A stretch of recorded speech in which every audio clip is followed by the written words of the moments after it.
because nobody on YouTube has made it. Nobody on the internet has talked about it. For you guys who are repairing your phone, how to tell the difference between an iPhone 8 Plus and a 7 Plus, iPhone 8 or iPhone 7.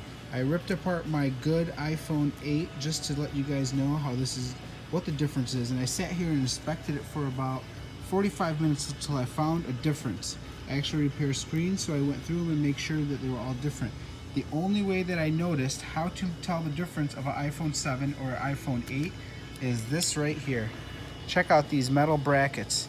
I actually called my company and told them, and they agreed that I just found out how the difference was, because to them it was completely identical until they hooked them up to a phone. If you hook up an iPhone 7 screen to an iPhone 8, it will go on the Apple logo. Everything will hook up. Your Apple logo will come on, and at 4 minutes and I think 20 seconds, your phone will turn on.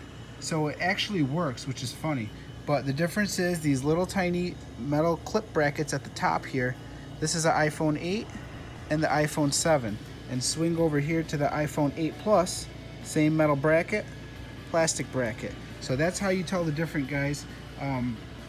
So make sure if you're trying to repair your screen that you do get the correct screen, or you're gonna have that Apple logo stuck on your screen for about 4 minutes and 20 seconds, and then your phone will turn on. So if you're fixing your screen, get the correct screen that goes on your phone.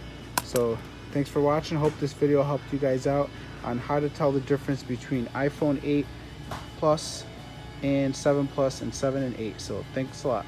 Have a good day.